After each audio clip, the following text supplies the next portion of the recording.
जय हिंद फ्रेंड्स। आज मैं आपके सामने हाल ही में भारत सरकार के द्वारा यूनियन बजट पास किया गया है, जिसमें बताया गया है कि अगले 1 साल के अंदर भारत सरकार कहां-कहां अपना काम करेगी।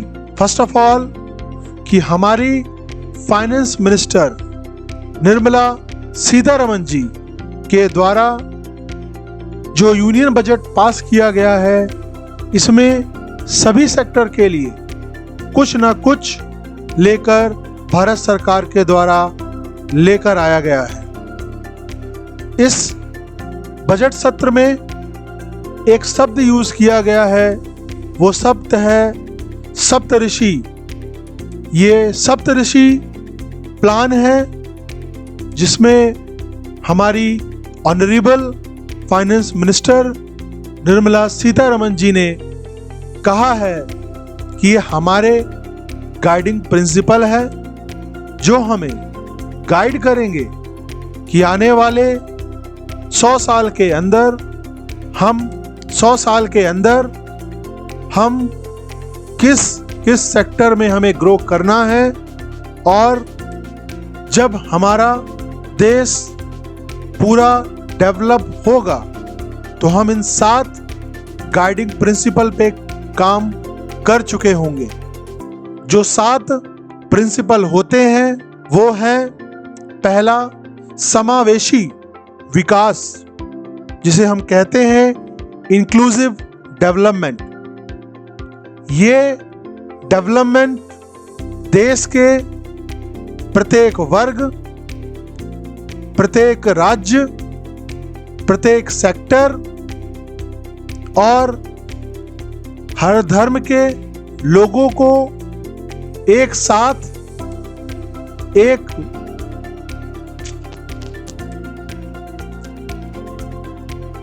प्रत्येक धर्म, प्रत्येक जाति, प्रत्येक गांव, प्रत्येक राज्य, प्रत्येक जिला में हमें मिलकर एक समावेशी विकास करना है। दूसरा बिंदु है वो है डिजिटल इंफ्रास्ट्रक्चर टुवर्ड्स एग्रीकल्चर, यानी हम डिजिटल का, टेक्नोलॉजी का इस्तेमाल करके एग्रीकल्चर के सेक्टर में हमें कैसे ग्रो करना है, हम इसके बारे में भारत सरकार ने इस बजट में कुछ बिंदु रखे हैं। इसमें कहा गया है कि हम टेक्नोलॉजी का इस्तेमाल करके एग्रीकल्चर्स को, उनकी पॉलिसीज को, उनके उपजाऊपन को एक सिस्टमैटिक, एक टेक्नोलॉजी का इस्तेमाल करके हमारे देश में ज़्यादातर लोग एग्रीकल्चर में डिपेंडेंट हैं, और इन ज़्यादातर आबादी को हम टेक्नोलॉजी स्किल डेवलपमेंट की मदद से एक स्टार्टअप चालू करेंगे। एक ऐसा स्टार्टअप लोगों को मदद करेगा जो उनको ग्रो करने में, देश की इकोनॉमी को ग्रो करने में काफ़ी ग्रोथ लाएगा। इसी कड़ी में जो हमारा तीसरा बिंदु है, इंफ्रास्ट्रक्चर इन्वेस्टमेंट। जी हाँ दोस्तों, ये पहला बजट है जहां पर 33% खर्च किया गया है कैपिटल एक्सपेंडिचर। जी हाँ, किसी भी देश की नींव जो होती है, जो बेस होता है, वो उसका होता है कैपिटल एक्सपेंडिचर। और इस बजट में भारत सरकार ने ज़्यादातर आने वाले समय में जो भी खर्चा करना है वो कैपिटल इन्वेस्टमेंट पे करेंगी। रोड्स, ट्रांसपोर्ट, ब्रिज और बहुत सारे रेल में, मतलब जो भी हमारे लॉन्ग टर्म कैपिटल खर्चे होते हैं जो इकोनॉमी को ग्रो करने में मदद करते हैं, सरकार उसमें एक्सपेंड करेगी। जो हमारा चौथा सेक्टर है ग्रीन ग्रोथ, मतलब आज जो कंडीशन है, कोविड के पहले जो सबसे बड़ी प्रॉब्लम थी वो थी पॉल्यूशन, और उस पॉल्यूशन से हमें जल्द ही आगे ग्लोबल वार्मिंग, ये सभी जो मेजर प्रॉब्लम्स हैं हमारे देश के ही नहीं, हमारे वर्ल्ड में, विश्व में सभी देशों के लिए ये सबसे बड़ी चुनौती है कि इन प्रॉब्लम से कैसे निपटा जाए। ग्रीन ग्रोथ में, एनर्जी के सेक्टर में हम जो हमारे पास CBG कंप्रेस्ड बायोगैस का इस्तेमाल करके, इलेक्ट्रिक व्हीकल्स का इस्तेमाल करके, और हर वो चीज जो पॉल्यूशन को बढ़ने से रोकती है, सस्टेनेबल डेवलपमेंट, हम ग्रीन की तरफ, हाइड्रोजन की क्षेत्र में हमने इस जीरो नेट टेक्नोलॉजी के तहत जीरो कार्बन इमिशन जो हमारा मोटो है, हम इस में हमने अपना कदम बढ़ा दिया है, और भारत सरकार आने वाले समय में इस चीज में ज्यादा से ज्यादा एक महत्वपूर्ण योगदान अदा करेगी। खास तौर से इस बजट में यूथ को लेकर बहुत सी बात कही गई है। यूथ्स के लिए स्किल डेवलपमेंट प्रोग्राम, स्किल को इनहेंस करने के लिए, उनको स्टार्टअप्स में ग्रो करने के लिए, एम्प्लॉयमेंट जनरेशन के प्रति भारत सरकार ने जोर दिया है और उसमें काफी फंड अलॉट किया है। साथ ही में उन्होंने बोला है कि हम यूथ्स को स्किल्स बेस्ड ट्रेनिंग प्रोवाइड कराएंगे, जिससे वो अपना सोर्स ऑफ इनकम खुद जनरेट कर पाएगा। और साथ में ही भारत एकमात्र देश है जहां पर यूथ की जो पॉपुलेशन है वो सभी देशों से बहुत ज्यादा है।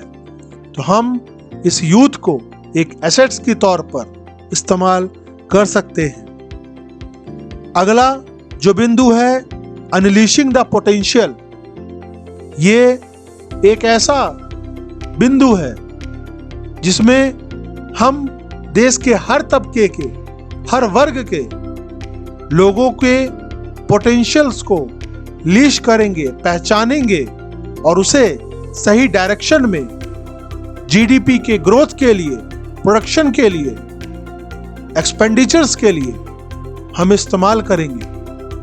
तो यहाँ पर हम अपने स्टार्टअप्स के क्षेत्र में, एनर्जी के सेक्टर में, रेलवे के सेक्टर्स में, डिफेंस के सेक्टर्स में हम अपनी पोटेंशियल्स को पहचान के उसे अचीव करने में, टारगेट को अचीव करने में इसमें अपना पूरा 100% देंगे। अगला जो हमारे भारत सरकार के द्वारा जो एक और सेक्टर है, फाइनेंशियल सेक्टर। फाइनेंशियल सेक्टर में बताया गया है कि हमारे देश में फाइनेंस का एक महत्वपूर्ण रोल अदा होता है। जी हाँ, भारत सरकार ने अपने देशवासियों के लिए एक और अच्छा बजट हमारे मध्यम वर्ग के लोगों के लिए लेकर आया है। इस फाइनेंशियल सेक्टर के फील्ड में जिस किसी भी सैलरीड पर्सन की इनकम 7 लाख से या 7 लाख तक रहती है तो उसे भारत सरकार को कोई भी टैक्स नहीं चुकाना पड़ेगा।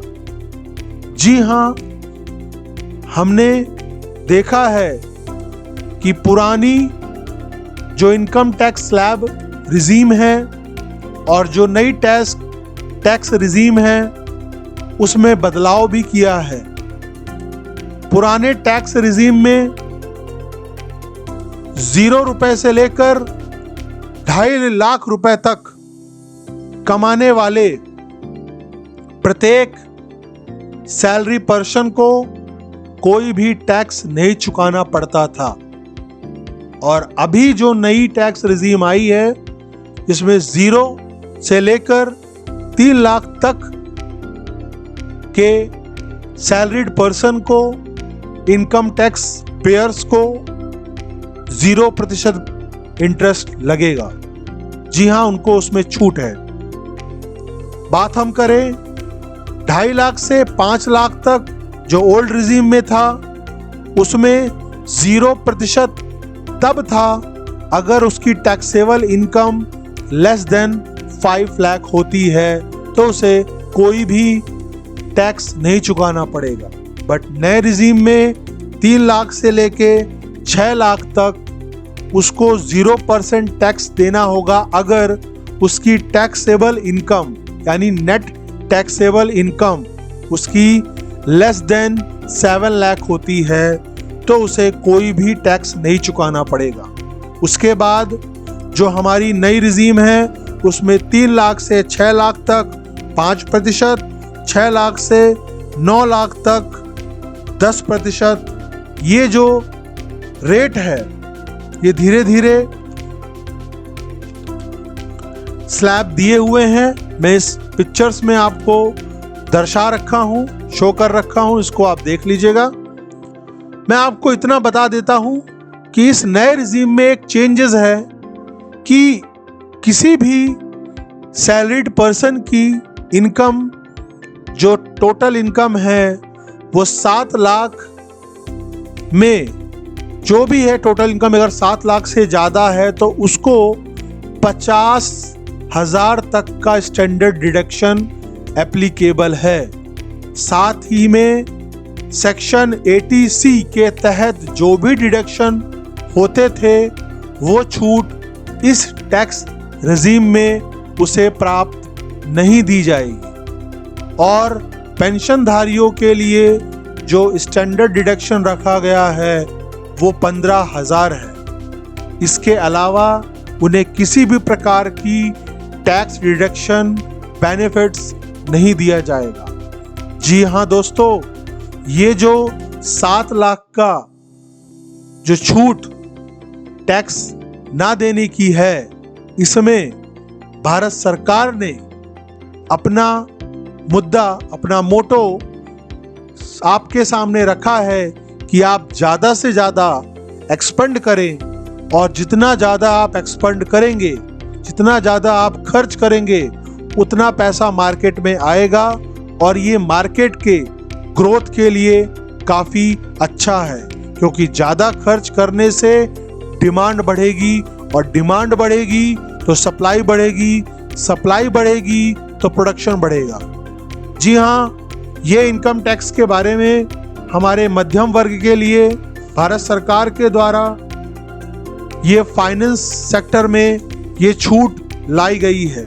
एमएसएमई के लिए भारत सरकार के द्वारा एक क्रेडिट गारंटी लेकर लाया गया है, जिसमें कोई भी एमएसएमई कोविड के बाद से एमएसएमई सेक्टर जो माइक्रो स्मॉल स्केल इंडस्ट्रीज हैं, जिनको कोविड के बाद से या कोविड के पहले काफ़ी नुकसान हुआ है, इनके ग्रोथ काफ़ी एमएसएमईज बंद हो गई हैं और इनके ग्रोथ के लिए अगर कोई भी व्यक्ति अगर एमएसएमई सेक्टर्स के थ्रू स्टार्टअप्स चालू करता है तो भारत सरकार के द्वारा उन्हें 1 अप्रैल 2023 से 2 करोड़ तक का लोन ग्रांट किया जाएगा, क्रेडिट ग्रांट किया जाएगा विदाउट एनी एडिशनल कोलेटरल। साथ ही में इसमें कॉस्ट क्रेडिट 1% तक लगेगा।